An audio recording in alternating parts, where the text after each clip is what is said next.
안녕하세요. 보타임의 미국 소식입니다. 3월 17일 헤드라인 뉴스를 전해드리겠습니다.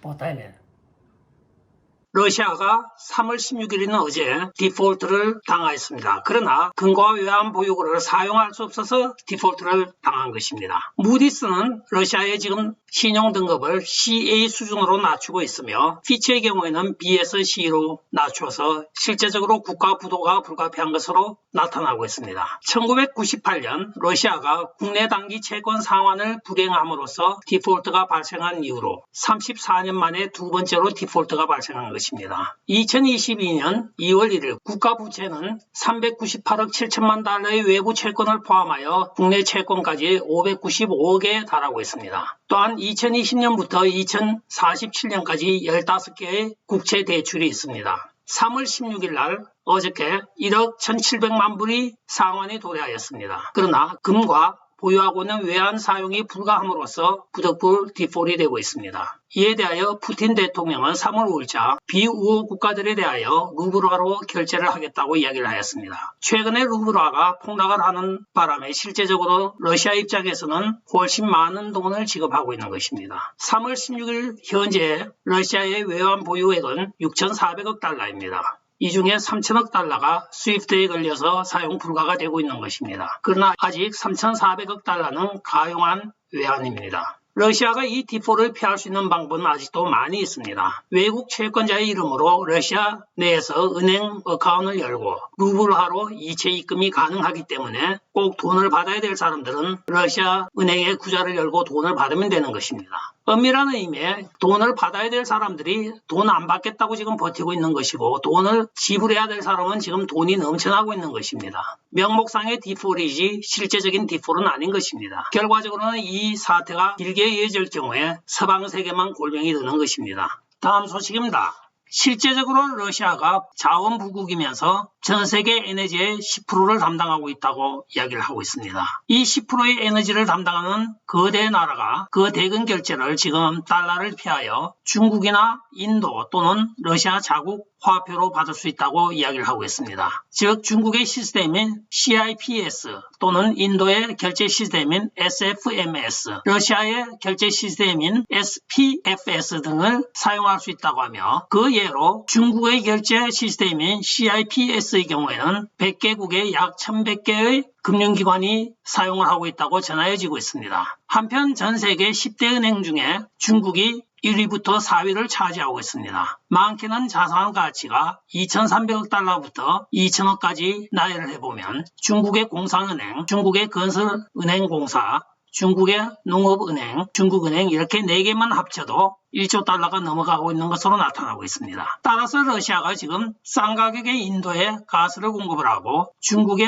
향후 25년 동안에 10억 큐빅미터의 가스를 공급하기로 하였습니다. 물론 인도와 중국 경우에는 싼 가격으로 받게 되어 있습니다. 그 대신 대금 결제는 중국 위안화로 지금 하겠다고 이야기가 되고 있고 최근에 중국 위안화가 중동의 석유 결제 수단으로도 지금 박광을 받고 있습니다. 결국은 미국의 달러의 위치가 상당히 흔들리고 있습니다. 조 바이든이 지금 하는 행정에 의하여 달러의 위상이 위축이 되고 중국의 위안화가 위상이 높아지고 있습니다. 한번 감아서 제대로 된 이익을 안겨주는 게 친중인 모양입니다. 다음 소식입니다. 카말라 해리스가 미국은 지금 나토를 지원하기 위하여 우크라이나를 돕고 있다고 연설을 하고 있습니다. 논리적인 모순이 우크라이나는 나토하고 전혀 관계가 없는 나라입니다. 나토를 돕기 위하여 우크라이나를 지원한다고 하면 그것은 미국이 우크라이나에서 실제적으로 나토의 역할을 담당했던 것을 고백하는 것입니다. 폴란드 국경에 크루즈 미사일로 쑥대 발치된 그 병력은 바로 나토군을 훈련하였던 장소이기도 합니다. 결국은 미국 스스로가 우크라이나에서 나토군 훈련을 하였다는 것을 시인하는 셈이 되고 있습니다. 이들은 거기서 아조프 민병대를 훈련을 하여 그들을 동부전선으로 돈바스 접경 지역으로 보냈던 것입니다. 지금 러시아군은 돈바스 지역 외곽을 포위하고 아조프 민병대를 이중으로 겹겹이 포위를 하고 있습니다.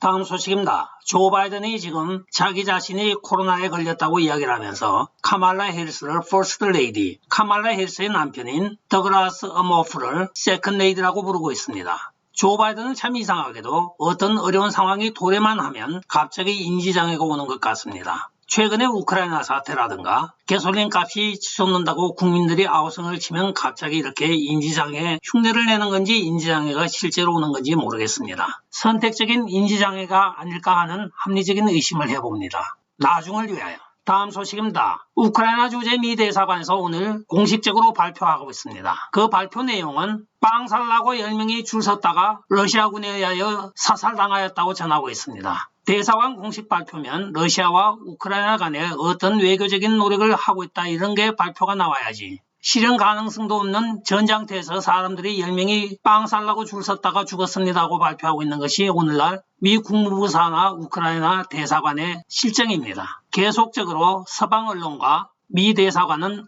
감성팔이만 하고 있습니다. 외교는 냉혹한 현실입니다. 일종의 야생이죠. 거기에서 감성팔이만 하고 있는 이 미국 대사관 대책 없습니다. 다음 소식입니다. 러시아와 우크라이나 전쟁에서 지금 러시아는 우크라이나에게 영구적으로 중립국으로 남으라고 권고를 하고 있습니다.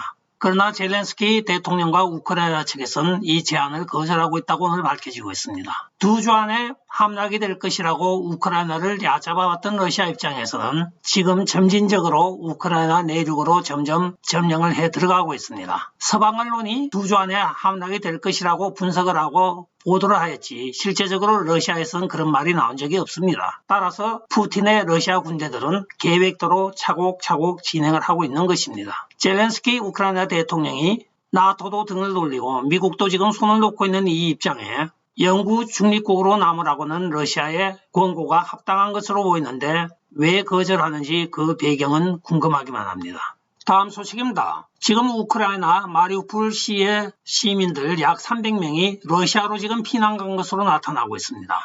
한마디로 임진왜란 때 조선을 침략을 하는데 조선 피난민들이 일본으로 피난 간 것입니다. 우리의 일반 상식으로는 이해가 가지 않는 상황이기도 합니다. 다음 소식입니다. 스톨텐베르크 나토 사무총장은 유럽 동부전선에 더 많은 나토군을 배치할 계획이라고 오늘 발표를 하고 있습니다. 그러나 안타깝게도 우크라이나는 나토군을 배치할 계획이 없다고 밝히고 있습니다. 다음 소식입니다. 푸틴 측근들이 지금 조 바이든 행정부와 러시아와의 약속을 지키지 않고 있다고 비난을 하고 있습니다.